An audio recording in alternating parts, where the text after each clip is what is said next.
This is All Ships Follow Me by Mieke Eerkens.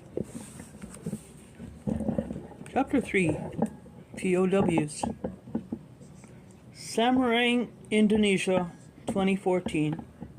I have booked us into a hotel in the green hills above Samarang that was described as a magnificent example of a colonial hotel, thinking it would trigger some nostalgia in my father. But it becomes clear upon arrival that while the skeleton of the hotel betrays a certain former status, its flesh has wasted away over the years. Our rooms, once made grand by their high ceilings, now feel carnivorous. With a single dim light bulb... Hold on a second. I've got to turn the TV down.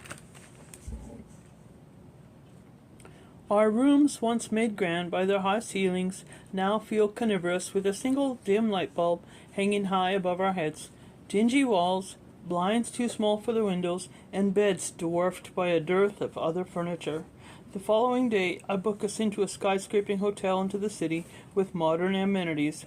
The tallest building in central Java, it has a rooftop infinity pool, and spectacular views across Samarang. In the evening, we go for a swim and have dinner at the elaborate gourmet buffet overseen by 3 chefs. The next morning, Choco picks us up to take us to the site of the former internment camp, Lampersary, where my father was first brought with his mother and siblings. He drives 2 blocks, then pulls his van over. "What's wrong?" we ask. "Nothing wrong. This is Lampersary," he says. Our hotel is still in view. Towering over this neighborhood, we could have walked here. It looks like a working-class neighborhood now. Very little remains the same, outside of the narrow pedestrian lanes and slogans running down the side of them. The lanes branching off the main roads were named the same. The numbered main Megaweg and Megaweg 1, 2, 3, 4, 5, 6. The Blimbing Weg and its 4 offshoots. My father stands before a tiny stucco house with a tiny tile roof on the spot of the house he once shared with several other families. These were kampong houses, shacks with thatched roofs, when he was here. We walk down the narrow lanes as I video. We find one leaning abandoned shack that appears to be original. This is close to how it was, my father says. Residents stare at us as we pass. A woman emerges from her house and asks why we are filming. We explain that this entire neighborhood was once a prison camp for nearly 8,000 women and children, surrounded by a fence. "Really?" she asks. She's not heard anything about it before. She shakes my father's hand. The homes that stand in the neighborhood today are filled with people who have no knowledge of their neighborhood's dark past. It seems difficult to believe that people could not know that our homes were part of an internment camp during World War II. However, it has also made sense with the Indonesians we fought for and won their independence from the Dutch, failed to memorialize the wartime experiences of the Dutch colonials. Everywhere we look in Indonesia, there are memorials to the Indonesian independence fighters, but aside from a memorial cemetery maintained by the Dutch government and a tiny plaque installed by Dutch visitors, in 1 or 2 places, the Dutch have been erased from the war landscape entirely, as though they were never there for it at all. In some ways, for the local Indonesians, they weren't. The Japanese erected Gedek, that in turn literally means coverage, to shield the Dutch prisoners from view of the Indonesian locals during the duration of the war. It was made of woven mats attached to the fencing, so the Indonesians outside the camps couldn't witness their conditions and no longer interact with the colonial Dutch, who had been among them before the Japanese invasion. The Japanese used the conflicted feelings native Indonesians had about the colonial power structure to try to gain their trust and foment solidarity with Japanese forces. "Asia for the Asians," they chanted. They hung posters in the shops. "Japan, Asia's light, Asia's protector, Asia's leader. Fight to rebuild Grand Asia. Be willing to suffer together with Japan. They stoked the anti-Dutch sentiment and encouraged the indigenous Indonesian population to help them in their cause, appointing Indonesians to local government positions.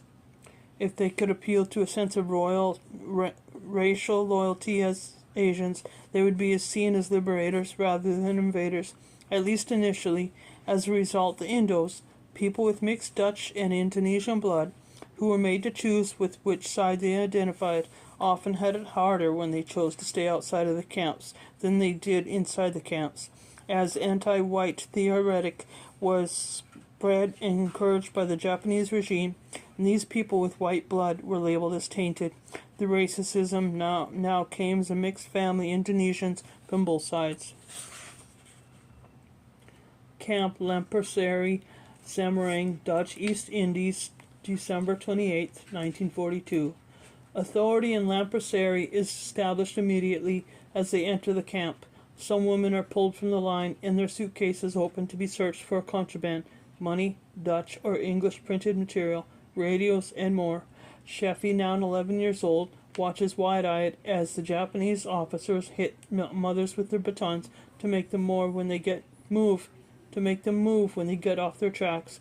They shout orders in a language none of the prisoners understood, and when these orders aren't followed, the flat ends of their sabers come down, hard on whomever they happen to reach, sometimes splitting flesh and drawing blood. It's a new violence for most of these children, and a cacophony of cries adds to the chaos. Luckily, Sheffy's mother is toward the back of the group of arriving prisoners and escapes injury, though later in the year she will not be so lucky, and her children will have to watch her being beaten to the ground because she doesn't notice an officer approaching and therefore fails to bow to him in time. In the camps, the internees cannot avoid the constant bowing to officers crouched in front of the houses next to tubs, arms deep in water to try and wash some of the dirt out of their few items of clothing. They must drop what they are doing and stand. As the officers pass, they must shout Kiotsky, then they shout Kire, and they fold at the waist to 90 degrees, hands to knees. Standing straight again, they shout Nayor. Only when the officer has passed can they go back to what they were doing. Sheffy and his mother and little sisters and brother are assigned to a small house on the Hoofd Mangay Wake, the main Mango Road. There are already 3 families living in the 2-bedroom house when they arrive, and they shrink themselves into the corners, hanging a sheet up for privacy. Some more women and children arrive, truckload after truckload, and Sheffy and his family contract their spaces repeatedly, compressing more tightly with each new family until there are 30 people living in the house, crammed into every square inch. Children sleep in drawers, on and under tables, piled in sweaty heaps in the tropical heat. Snoring bodies lie shoulder to shoulder on mats on the floor. One toilet without running water serves all 30 of them in the house, and it soon overflows with human waste. They try to fend off malaria by hanging up clambos over their sleeping bodies, a necessity in the Indonesian tropics, so that the house at night fills with ethereal clouds of hazy mosquito netting from wall to wall. My grandmother keeps a secret diary in the camp, penciled onto onion skin paper, hidden in the pages of her Bible. She addresses her entries to her grandfather throughout her interment. I am sleeping with the boys in what was once the kitchen. The children are very sweet. Sheffy seeks me out more than he used to and offers to help, though he sometimes falls back into old bad behavior. On February 2nd, the first group arrived of the 2,000 new internees, 860 people. Until this point, they had been housed in nice, large homes where they had been taking care of themselves. There was a lot of hustling, and the empty places streamed full. They had no sleeping rolls with them. Since some of them managed to find a better sleeping roll, they have a lot of adjusting to do. Exactly a week later, the second group came. There were a lot of German women in that group. We got 2 kind of women and 5 children in with us. We were able to lend them a few things. It was a lot of work for the officers and very difficult to find everyone a spot. In the chapel it is very full. Tomorrow we'll get another 250 from Soar-Abea. Like many children, Sheffy is remarkable in his adaptability. As a fearless 11-year-old child who wants to know everything about everything, he sees this all as a great adventure. Like a hamster in a new cage, he immediately scurries around the maze of a camp to discover the perimeters of his environment, while his mother busied herself with practical matters, foremost being hard to bathe and feed her children and maintain some sort of daily structure for them. Sheffy's engineering proclivity is already evident, and in the first few days while exploring his new quarters, he discovered some tubes protruding from the kitchen walls, gas lines where stoves must once have stood. He pulls off the end caps and looks into the deep depth of the tubes, smells them. There is a faint whiff of gas. He sucks on the end of the tubes, just as he had done to siphon gas out of cars back in Median. Suddenly gets a mouthful of gritty old water, which he spits on the floor. Water runs from the tube for a moment, and then a hissing sound. Gas. Natural gas. The Japanese haven't shut off the gas valves that run into the houses. They have simply filled them with water. As the main gas line also feeds their officers' quarters up the hill, Sheffy lets out a yelp and plugs his finger in the tube to stop the gas flow. Mama! Mama! Gas! There's gas! The houses, 30 residents crowd around. The kids found gas. Implications aren't lost on them. It means they can sterilize water, cook rice, and any food they find or catch. Make tea and coffee. Sheffy finds a connection hose of the stove in a cabinet and reconnects it quickly. Word spreads through the camp quickly. A boy in the house at Merweg, 50, knows how to hook up the gas. Other internees begin to knock on the door and ask for Sheffy. He steps up a little business, trading tablespoons of sugar, coffee, or tea for setting up gas service in other houses. My father, always finding the way forward in a situation where most see only a dead end, the survival instinct seems innate in his family. Almost immediately after arriving in Lampersary, Aunt Co begins covertly teaching Sheffy, his siblings, and other boys and girls in the camp from contraband Dutch language textbooks she has smuggled in. Every day she sets up a little schoolroom in the tiny kampong house while the others clear out and stand watch in case an officer passes and hears them. Sheffy gets to practice his numbers again. He gets to read, sucking up the words, reading the same books over and over again. In one of the houses across the road, he and some other boys have set up a little hidden library under the thatched roof, where they collect their books. Jules Verne's 20,000 Leagues Under the Sea and Around the World in 80 Days. Chris Van Epcouts' The Adventures of Pete Bale. Hector Marlet's Nobody's Boy. Cervantes' Don Quixote, and other books with wide appeal to young boys. Most of the children or their parents have brought pencils and notepads, but very quickly they realize how scarce these things are. Sheffy makes sure you write small. Save room on your paper, Aunt Co says sternly during class. Aunt Co is very strict. She's a religious woman who does not approve of waste or idleness. Sometimes she draws on dirt floor with a stick so she doesn't have to waste paper or pencil. Meals during the first month in the camp are meager but sufficient. The prisoners get small portions, mostly of rice, but also some vegetables and meat in the beginning. The meat lasts only a short time. The vegetables last longer, but they too dwindle after several months. After that, all meals consist of a cup of rice or tapioca porridge twice a day, sometimes once a day. Sheffy lines up with his mother and siblings with all the other prisoners, holding their tin cups. When they get to the front of the line, their cups are filled with giant pots that the kitchen workers had cooked the rice or porridge in, one measured portion per person.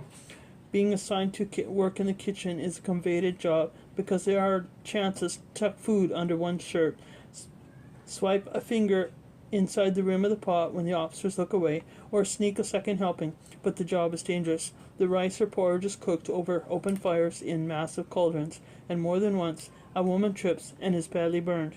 They also have to carry the cauldrons 2 by 2, suspended on bamboo rods. One misstep in the boiling mush will sear skin clean off.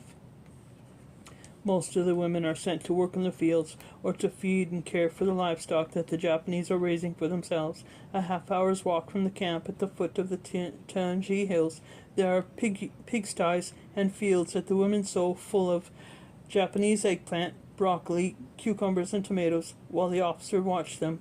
Lampraseri is one of the first camps in Indonesia to be targeted for the infamous comfort women, the women specifically selected to be raped by the Japanese officers. A recruiter is sent to Lampraseri for this task. However, the women hear the rumor about what is about to happen and gather en masse to fight back. They block access and fight furiously to protect the young mothers and teenage daughters that the Japanese officers prey upon, forcing the Japanese to abandon Lampraseri as a suitable source for comfort women.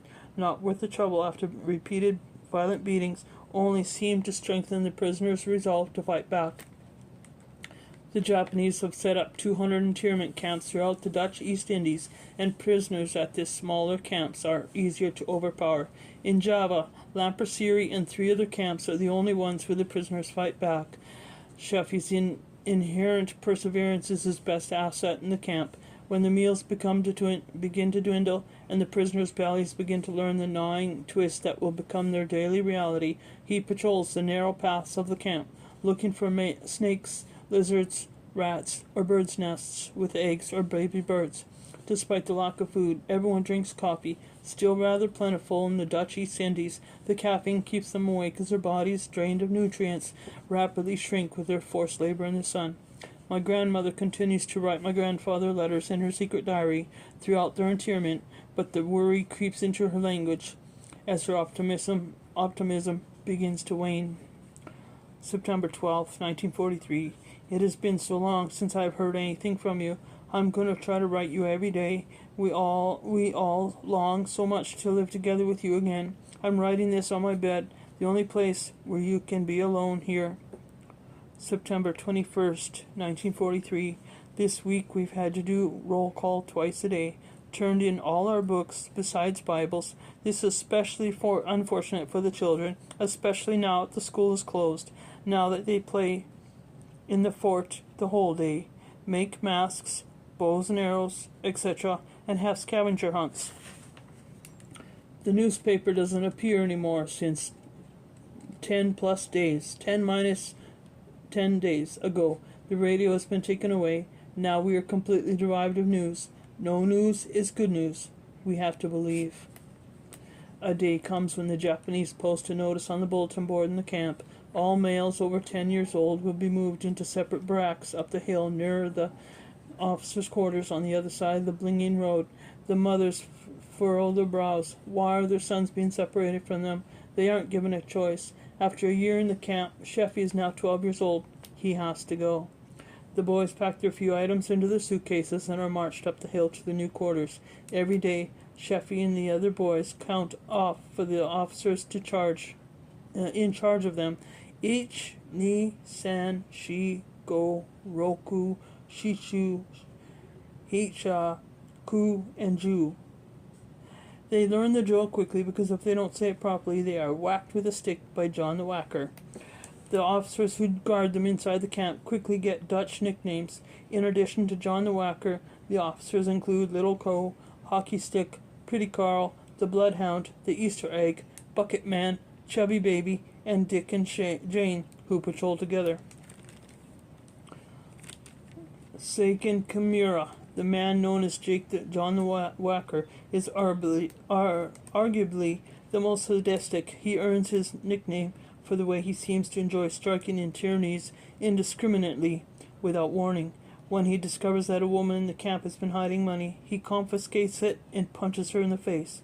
He kicks her in the back until she is unable to stand while her children scream. He has her carried to the center of the camp where he makes her lay injured in the equatorial sun from morning until evening without water. After the war, the Allied War Crimes Tribunal will sentence him to death for his human rights violations during the war. He is convicted of carrying out a systematic reign of terror with witnesses at his trial, describing his beating of a woman with a piece of wood until her arms broke in several places for sitting down during her work, causing a woman to go permanently deaf after being beaten for 30 minutes for smuggling cigarettes, forcing prisoners to stand in stressed positions withholding water and food, and whipping children until their flesh was in tatters, among other atrocities. Hockey stick earns his name from the wooden hockey stick he carries with him throughout the camp and uses to take the legs out from underneath the prisoner. Then he makes him stand up so he can do it again, over and over, laughing every time. The bloodhound is more selective, but he is capable of beating people into a coma when he does lose his temper. Sheffy still comes down the hill for his daily lessons from Aunt Co, during which he gets to see his mother and siblings, but when the sun sets, he has to say goodbye and return to the barracks for the older boys. One morning, he notices a boy whispering with another boy and gets curious. "What are you whispering about?" he asks. They tell him they've discovered a crack in the wall of the storage room where the Japanese officers store the bags of rice. After dark, they stick a sharpened bamboo shoot through the crack to pierce the bag leaning against the wall and siphon the rice. During the day, the boys smuggle it off the hill where they go to see their mothers, who cook it in tin cans. "You can come with us," they tell Sheffy, "but you can't tell anyone or we'll get in trouble." At first, Sheffy doesn't dare, but after he has seen the boys get away with it a couple nights, his hunger wins out, and he decides to risk it. 3 other boys also learn about the secret and start siphoning rice through the hole in the wall. Emboldened, they return to the crack repeatedly over the course of a couple of days, taking a bit more each time. The laws of physics catch up to the boys, and as they drain it, the bag starts to slump over. That's when the Japanese officers discover it. John the Whacker and another officer enter the barracks unexpectedly, holding whips. One of them demands that the rice thieves step forward. Sheffy's heart rises into his throat. The blood in his vein curdles. His breath freezes in his lungs. He has seen what these men do to human bodies. When nobody steps forward, John the Whacker says if nobody confesses, they are going to beat all the boys in the barracks.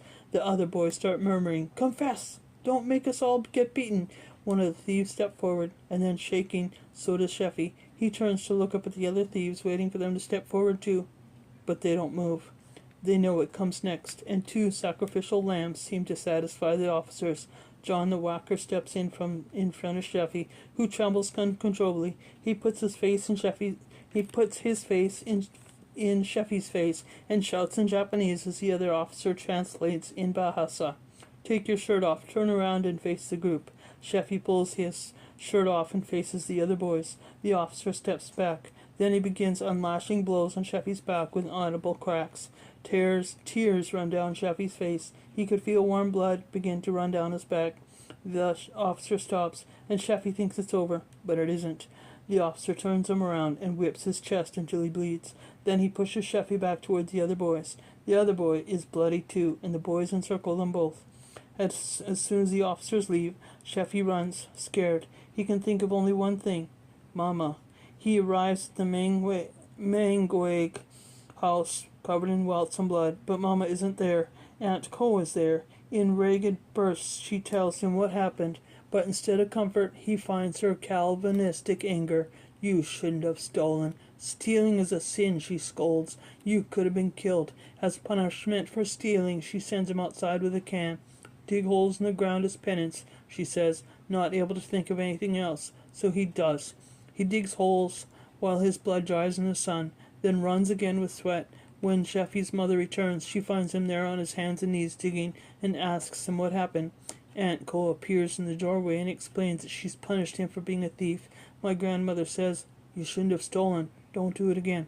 But you've dug enough holes now." This could be the gravest trauma my father suffered in the camps. Not the beating, not the starvation, but the moment he realized that when he was injured and needed to be soothed, there was no mother to take him in her arms, and he was truly all alone.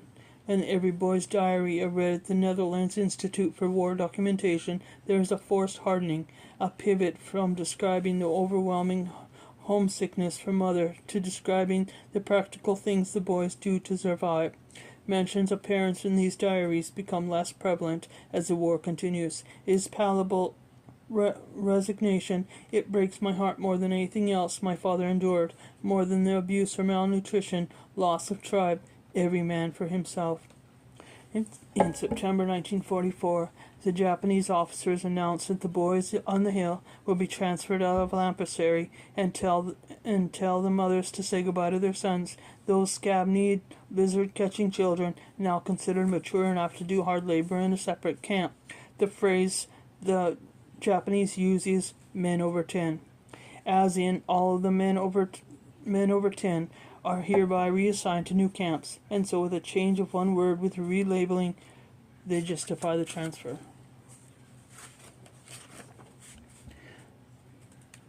The women clutch at their sons and weep. They whisper words into their ears. They hug them goodbye. Hasty, insufficient summaries of all the things that they would have taught them in the remaining years of childhoods that now have been condensed into a few minutes. Sheffy's mother tries to remember things to tell him. Wash whenever you can. Check for lice and ticks.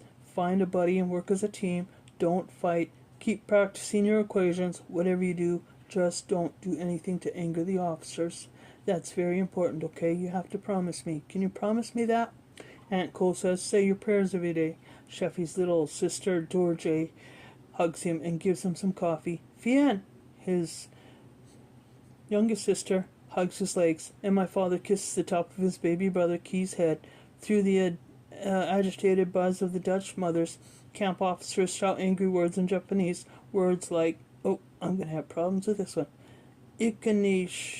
Ikanishiro, and Euro, and Shutai, and Hikahenosu. Words tumble into one another and means nothing to the women until the guards start whacking them with their batons and whips, pulling son from mother and mother from son like starfish from wet rock. The boys are marched out of Camp Lapasari as their mothers wail and their younger siblings watch wide-eyed. The cries of Mammy, Mammy rise repeatedly from their midst as they pass through the camp gates, heads swiveling for the last looks back. The neatly branded men march with their little suitcases hanging against their knobby knees for what Sheffy believes in many hours, along the banana trees and the war rooms and the Kopi carts. A rumor spreads in low tones through the group as they walk. I heard they're taking us to Bangkok. Yep, they definitely said they're going to Bangkok. I heard the Japs say it. Psst. Hey, word is we're going to Bangkok. Bangkok? That's not even in the Indies. I won't ever see my family again. Well, that's where we're going, Bangkok. Within what is in all likelihood less than 1 hour, they arrive at the front gate of a convent, and the officers leading them stop. This is Camp Bangkok, their new home. End of 3.